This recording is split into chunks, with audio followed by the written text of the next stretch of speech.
just yet. I know nobody's probably gonna do this, but I should have done. Again, I hate making excuses, but I just didn't have time. So this is gonna be somewhere short. But I gotta go do a few things. When I come back, we can start playing the game. Kind of excited, kind of nervous, you know.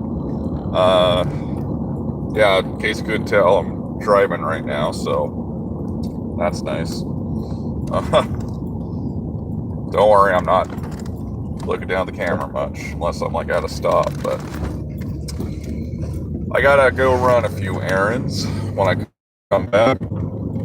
Yeah, it's gonna take me a few hours. It's like 3:10, or I mean, about 3:20 right now. So I'll probably get back around 6 or 7. I mean, it's gonna be late. I can't stay that long because I have to work tomorrow morning. Because yeah, my job requires me to switch my sleep schedule twice, and I don't know how I do that. Of course, like, I don't know if I've said this before, but I always have to act as if my bosses from work are watching me, because I don't want, hey Nick, you said your work's, like, all I'm saying is I have to switch my sleep schedule twice. I don't know how I do it. I never said my job sucked.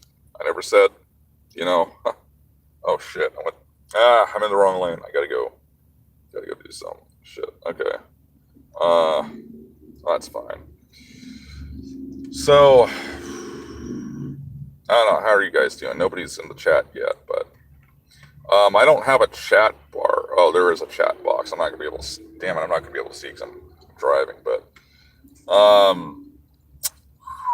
again, I'm really just testing this thing. Just seeing how well it streams on, on my phone. Obviously, I'm going to be like using OBS. I've never used OBS to stream before, so I'm hoping it'll be easy, But then again, technology just seems to get harder and harder to use.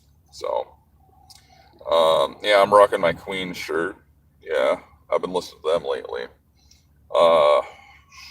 I'm so glad I saw Sean Wolf play through more of Security Breach. Like I said, it's still entertaining to watch other people play it. It's just, I have no plans of ever going back to that game. I know about the bug fixes that they're doing, but it's like, you ruined the game for me. Steelwool Studios, you ruined it for me that bad that I never even want to play it again. I mean, that's bad. Usually, like, I'll play some crappy games like a second or third time. But this one, like Security Breach, is just a disappointment, man. Of course, everyone's licking the ass of the developers, like, oh, it's like the best game ever created. Now, there is one complaint people have about the game that I didn't seem to have as much. I mean, it was still a bit of a complaint, but not as bad for me, and that was the map is too large. I don't think that was a problem. There is they released the game unfinished, okay, and I can prove it. Because, and this isn't something that I've only noticed. This is something like every major YouTuber, I think Markiplier and I think Game Salmon and a lot of those guys noticed. But there's lots of parts where, like, Freddy says, "I'll mark it on the." Do my really bad Freddy Fat or Clam Rock Freddy impression. Gregory, I have marked the spot on your map. It's like, no, you didn't, you lying asshole.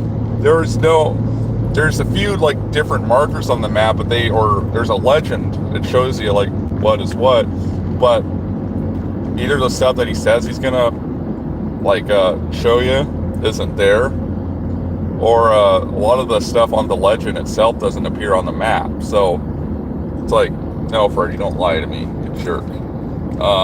I know there's a map you can find like in the lobby of the building or something, but it still doesn't help. So if you're looking for like Roxy Raceway or something, it's like, I don't know. I had a hell of a time finding that place. I mean, you saw it through my video.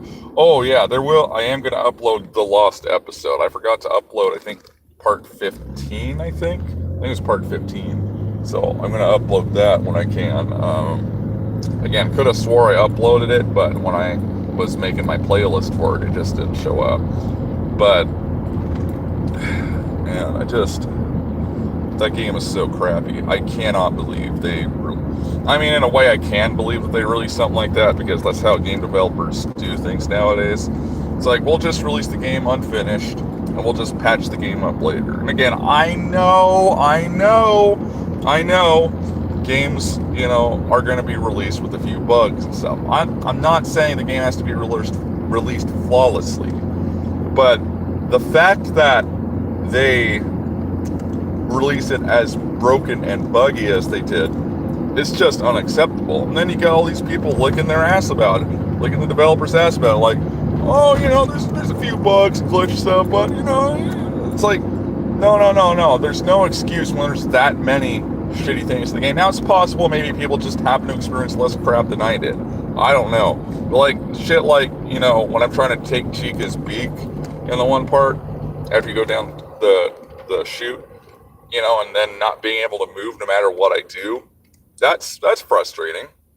Going down an elevator and just all of a sudden falling out of it, that's frustrating. When I'm trying to like get into Freddy and then an animatronic gets me, that's frustrating. Like there's so many things frustrating about it. Now, even though I do say it's like one of the worst games I've ever played in my life, that's not to say, there's not things I didn't like about it. I mean, it's not to say that there's only things that I hate about it. There's things that I actually thought were pretty cool. Like, I got a viewer. Hi, whoever you are. I'm driving, so I can't really see. Like I said, the game looks beautiful. The music's good. I like the Freddy Fazbear theme song.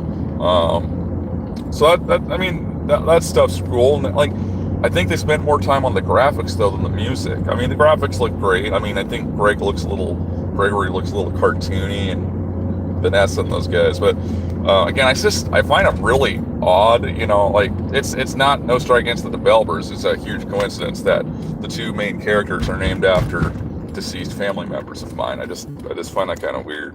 Oh damn, the viewer left. Crap. It's okay. I'm gonna end the stream anyway because I have to run into the bank. I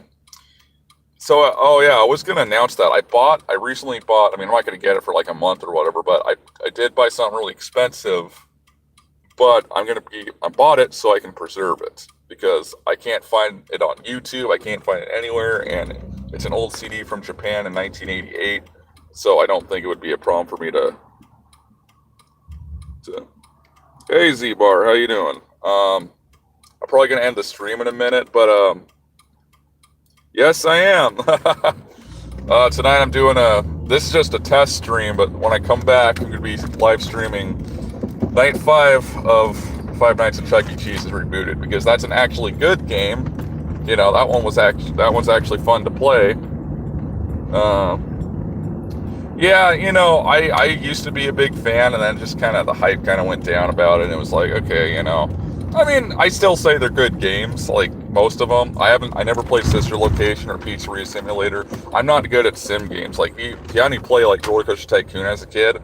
I used to be able to design all these wacky coasters stuff, and like I played it as an adult like some years back, and it's like, how do I design a coaster? I guess as a kid I was just more creative. It's like Pool of Radiance. I always tell people it's my favorite game of all time. Well, if I didn't play it as young as I had, I wouldn't have known anything. I wouldn't have known how to beat it.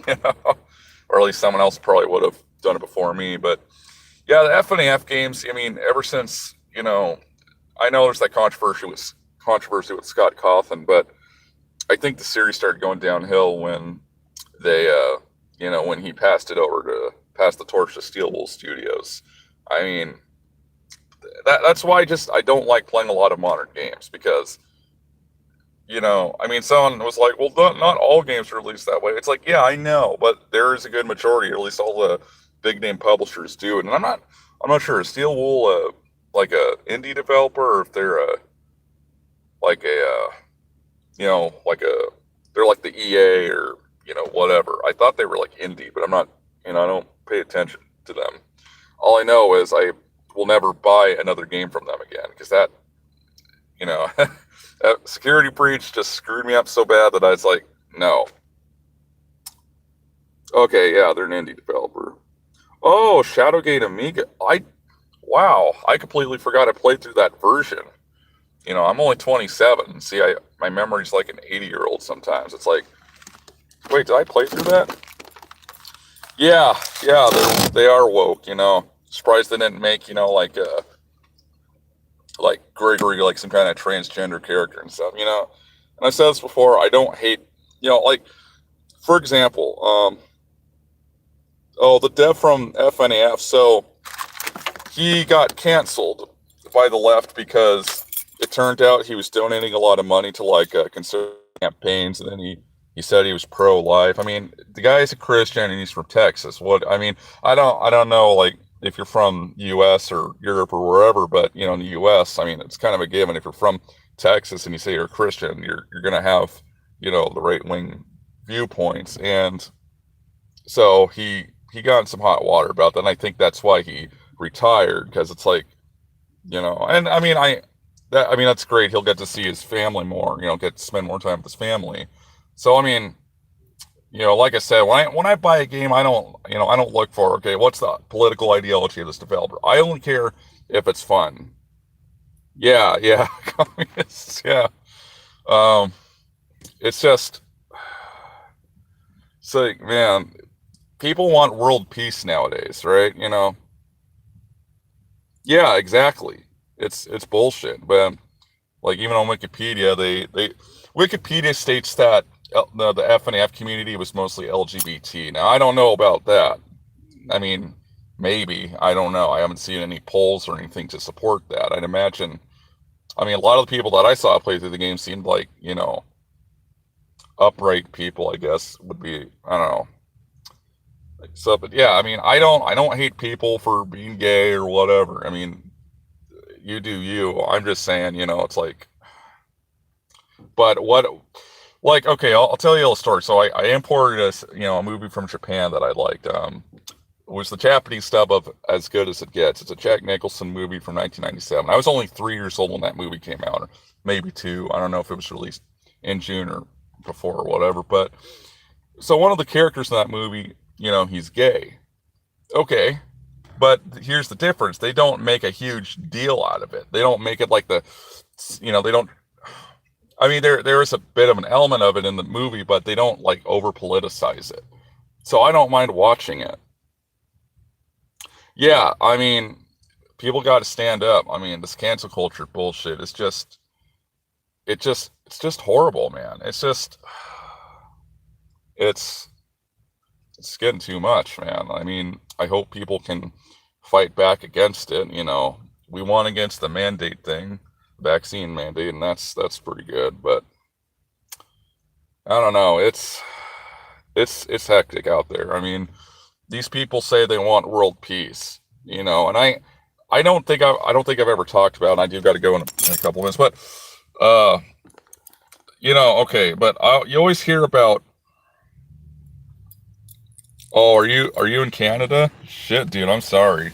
That guy, yeah, Trudeau seems like a piece of crap. I mean, I'm gonna say it right there. I'll probably ban myself from going to Canada ever again.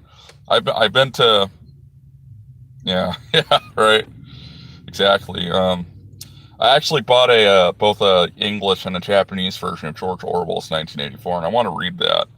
I will say though, I've been to Vancouver, BC a couple times, and that was a really cool. I love the shopping mall, so I'm trying to remember the area I was at the first time. The first time I was in like I think Richmond, I think is the name of it. God, that was like back in 2018, and I can't remember. But and then I went to Surrey like the year after in 2019. It was really cool. I loved going to the malls. Little funny story. Um, so I was hanging out with some friends down there in Canada, and they were asking, so where do you want to eat? One of my bosses at work, he's gone now. He moved back to Canada, but he was saying, oh, get some poutine, and it's like, um, yeah, I need to check out Alberta sometime, if assuming I get to go back sometime. Um, but just thinking here. Oh, but they asked, okay, so where do you want to go try poutine? I heard about a place called Annie's. Someone said it, out of earshot or whatever. But I didn't go there. I went to the Swiss Chalet because, bare naked ladies, at least with Stephen Page in the band. You know, it's one of my favorite bands of all time. And they, you know, there's this, you know, one week I summoned fish to the dishes all like the shallots, so I like this, you know. So I went there. I don't remember exactly what I ordered. I remember having some soup. I did get some poutine. But I just remember the food was just really good. So I wish, you know, we had more restaurants like that in the U.S., but I don't think we're gonna get one. Oh, I did, and of course, I had to go to Tim Hortons. I heard they got bought out by Burger King or something, so I hope Burger King doesn't screw things up for them. But yeah, Canada's awesome. Like the places, like and the sites and everything. It just sucks that the dictatorship. All right. Yeah. So, anyways, I'm gonna head off. I am doing a stream in a few hours, so if you wanna, yeah, I got coffee. I got I had the Timbits. Those were good, and then I got those breakfast burritos. Those were really good. I mean, I could eat like an infinite amount of that stuff. But unfortunately, I don't have anything that good in Seattle, anyways. But we'll see. But yeah, I'm doing a stream in a few hours. I'll do night 5 of Five Nights at Chuck E. Cheese Rebooted. I don't normally play fan games. I just saw it. It was like, this is a really well designed game, and I want to play a good FNF related game. And then, but I think that's all I'm gonna do. But anyways, all right. I'm gonna go. I gotta go into the bank here, and I'll see you guys later. And thanks for watching. Thanks for hanging out. All right, peace out. God bless. Have a good one.